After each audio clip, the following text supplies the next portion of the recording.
अस्सलामुअलैकुम ऑल। उम्मीद है कि आप सब लोग ठीक होंगे। मैं आपकी खिदमत में हाजिर हूँ फिर से एक और वीडियो के साथ, और आज की वीडियो में हम डिस्कस करने जा रहे हैं फिजिक्स का चैप्टर नंबर 14। तो स्टार्ट करते हैं। फर्स्ट क्वेश्चन है, a small resistance shunt used to convert galvanometer into an ammeter of suitable range is given by. Formula है कि आपने क्या नाम है, गैल्वेनोमीटर को एमीटर में चेंज करना है, तो उसके लिए कौन सा फार्मूला जो है सूटेबल है। तो यहाँ पे ये बुक का ही फार्मूला है, इसमें कोई कॉन्सेप्ट लॉजिकल वे में जाने की ज़रूरत ही नहीं है। तो ये वाला फार्मूला होता है हमारे पास, तो हम ये ही यूज़ कर लेंगे। अच्छा, जिसके बाद है the permeability of free space in W B A M is, ये भी वैल्यू बुक की ही है, लाइन है, याद होनी चाहिए। 4 पाई क्रॉस 10⁻⁷ है।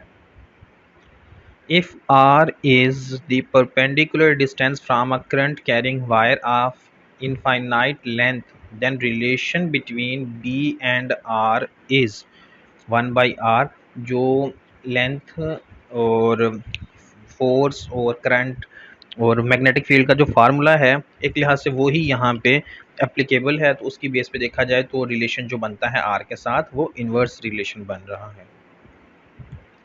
If conducting wire of length 3 cm move with a velocity of 2 meter per second in a magnetic field of strength 10 Tesla, then induced EMF will be। Simple formula नीचे दिया हुआ है, वैल्यूज पुट करेंगे, आपके पास answer आ जाएगा। अच्छा जी, next है, if the voltage V across a galvanometer having resistance G, then voltage for NV what will be the resistance of the galvanometer। C option है। कैसे है, इसकी एक कैलकुलेशन है प्रॉपर वे में, जो अभी हम लोगों ने पीछे फार्मूला देखा है उससे मिलता जुलता ही फार्मूला यूज़ होता है। इसमें है R equal to V by I G और माइनस जी। तो यहाँ पे हमें आई जी की वैल्यू पुट करनी है सबसे पहले फॉर एन वी रेजिस्टेंस। तो आई जी की वैल्यू पुट करेंगे, वो आई जी की वैल्यू होती है इक्वल टू वी बाई जी के। तो सिंपली ये वैल्यू पुट करें, आपके पास इसका सॉल्यूशन आ जाएगा। और यहाँ पे जब वैल्यू ये पुट करेंगे तो एन वी होगा यूज़ इंस्टेड ऑफ वी, क्योंकि हमें एन वी वोल्टेज के लिए रेजिस्टेंस फाइंड करनी है, और ये आर फिर आर डैश कहलाएगा जब हम ये वाली वैल्यूज पुट कर देंगे। तो करके देखिएगा, कोई कॉम्प्लिकेटेड चीज़ नहीं है, सिंपल सी है, आराम से हो जाएगी। वी से वी कैंसिल हो जाएगा, ऊपर एन जी आ जाएगा और जी कॉमन लेंगे, n-1 आ जाएगा साथ। If a magnet in a non uniform magnetic field it will experience, अगर कोई मैग्नेटिक कहता है नॉन यूनिफॉर्म मैग्नेटिक फील्ड में हो तो वो क्या एक्सपीरियंस करेगा, रिपल्शन एक्सपीरियंस करेगा वो, क्योंकि उसके कॉन्टीन्यूसली जो है ना, यहाँ पे बात क्या हो रही है, magnet in a non uniform magnetic field. Non uniform magnetic field है, यानी कि कोई अंदाज़ा नहीं है कि किस वक्त उसका कौन सा एज आ रहा होगा। तो इस वजह से वो रिपल्शन फील करेगा कि मैग्नेटिक के जब सेम एजेस आपस में मिलते हैं या आपस में आते हैं, एक दूसरे के आमने सामने आते हैं, तो वो एक दूसरे को रिपेल कर रहे होते हैं। क्वेश्चन 7 के ऑप्शंस नहीं थे, तो इससे रिलेटेड तो क्वेश्चन था एग्जाम में, क्वेश्चन अब पूरा है नहीं इस वक्त। The force F experienced by a conductor of length L carrying current when placed in a uniform, ये सिंपल वही फार्मूला आया हुआ है, इस चैप्टर के स्टार्ट में ही है, इसका रेफरेंस देख लीजिएगा, बुक में है। क्वेश्चन 9 भी ऐसे ही है, हाई और वोल्टेज ऑब्टेन फ्रॉम, कोई इसके ऑप्शंस थे नहीं, तो इस वजह से इसका भी कोई अंदाजा नहीं है। Small parallel resistance shunt used to convert galvanometer into an ammeter of suitable range is given by. तो ये भी वही है न्यूमेरिकल जो अभी हम लोगों ने पीछे शुरू में देखा था, ये रिपीट हो गया है, इसका भी बी ऑप्शन ही करेक्ट है। An instrument which measures current without drawing current, या ऐसा इंस्ट्रूमेंट जो करंट मेजर करता है लेकिन उसमें से कोई करंट मतलब ड्रॉ नहीं साथ कर रहा होता, तो वो पोटेंशियोमीटर है। एमीटर या गैल्वानोमीटर के साथ कंफ्यूज नहीं करना यहाँ पे। पोटेंशियोमीटर एक ऐसी डिवाइस है जो करंट मेजर करती है और कोई भी करंट ड्रॉ नहीं कर रही होती उसमें से। An ammeter can be formed from galvanometer by, अब हमने एमीटर बनाना है गैल्वानोमीटर से, तो हमें लो जो है रेजिस्टेंस पैरेलल में लगानी पड़ेगी। जब हमने वोल्ट मीटर बनाना होता है गैल्वानोमीटर से, तो हमें तब हाई रेजिस्टेंस सीरीज में लगानी पड़ती है। ये हमने पीछे डिस्कस किया है, आई थिंक पिछले चैप्टर में भी इससे रिलेटेड कोई एक एमसीक्यूज था, तो वहाँ पे डिस्कस किया है। Tesla in system international unit is. अच्छा, अगर ये इनकेस भूल भी जाए तो आप लोगों को इसका फार्मूला याद होना चाहिए मैग्नेटिक फील्ड का। अभी जो हम लोगों ने पीछे फोर्स का फार्मूला देखा है उसी को रीअरेंज कर लें। वहाँ पे आई एल बी था तो फोर्स ऊपर रह जाएगी और आई भी नीचे चला जाएगा और एल भी नीचे आ जाएगा। तो यहाँ पे इनके यूनिट के हिसाब से देख ले, फोर्स का एन है, न्यूटन है, और आई जो है एम्पेयर है, और एल लेंथ मीटर में होती है। तो इन केस कभी भी कोई भी अगर आपको यूनिट भूल जाता है फॉर एग्जांपल, तो आप उसका फार्मूला अगर याद हो तो आप उससे भी उसका यूनिट ड्राइव कर सकते हैं। ये चीज़ माइंड में रखिएगा। अब volt meter is very high, internal resistance very low. अभी हमने देखा था कि बनाने के लिए हमें हाई रेजिस्टेंस लगानी पड़ती है, तो यह वेरी हाई इंटरनल रेजिस्टेंस होता है। वोल्ट मीटर एक डिवाइस है। Three similar light bulbs are connected to a constant voltage DC supply as shown in the diagram. Each bulb operates at normal brightness and an ammeter of negligible resistance registers a steady current.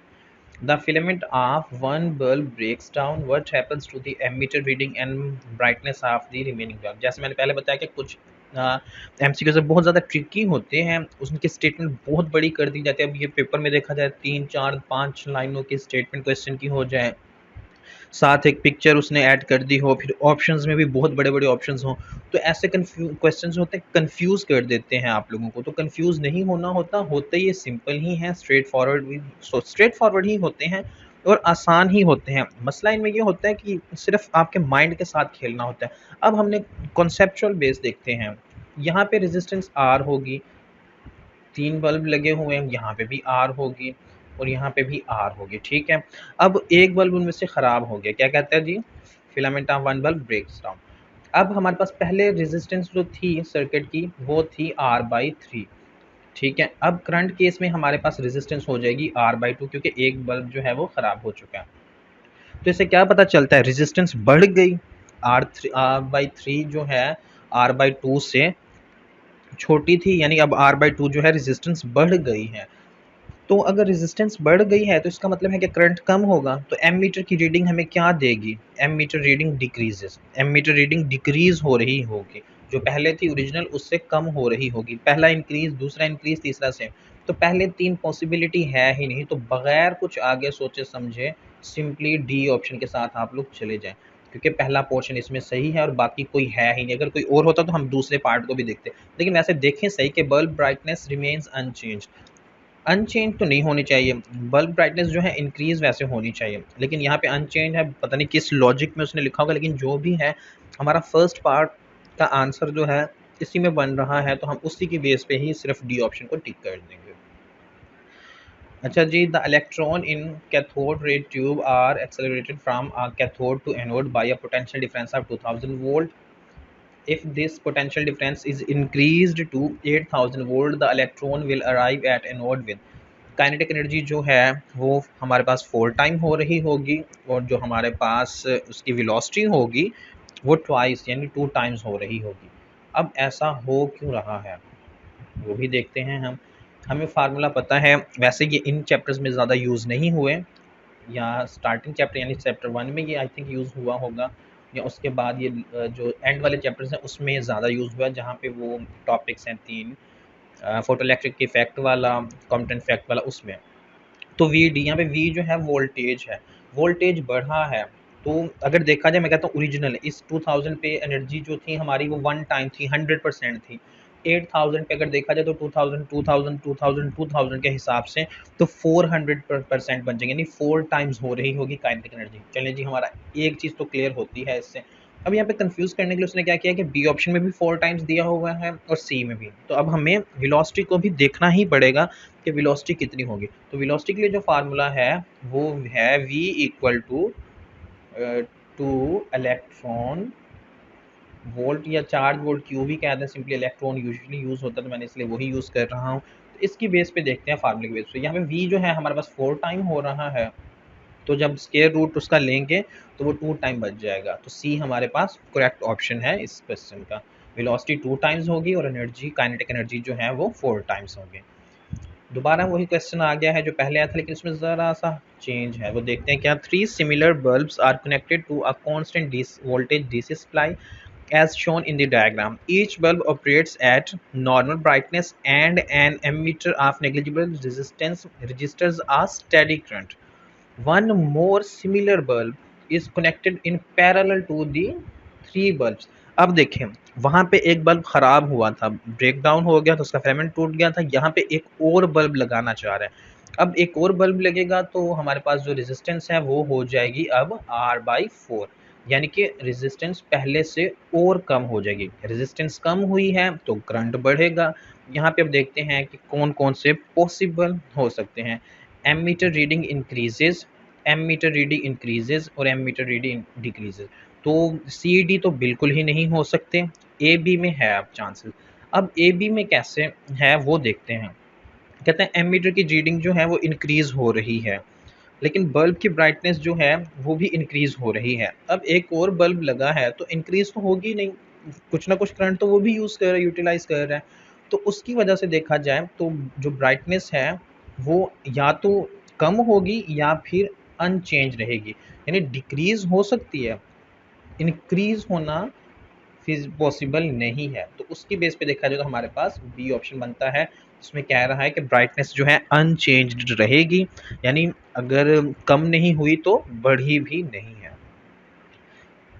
तो की में mistake हो सकती है, मुझे बार बार ये बताना पड़ता है ताकि अगर किसी ने कोई वीडियो मिस भी की हो तो उसे पता चल जाए की में इश्यूज़ हो सकते हैं। लेकिन मैंने साथ साथ जो आंसर्स होते हैं वो मैं मार्क कर देता हूँ, तो आप वहाँ से आंसर ज़रूर देखा करें। और अगर ये वीडियो अच्छी लगी तो इस वीडियो को लाइक करें, अपने दोस्तों के साथ शेयर करें, चैनल को सब्सक्राइब करें और बेल आइकन को प्रेस कर दें ताकि आपको हर आने वाली वीडियो की इन्फॉर्मेशन मिलती रहा करे। Thank you so much and अल्लाह हाफिज़।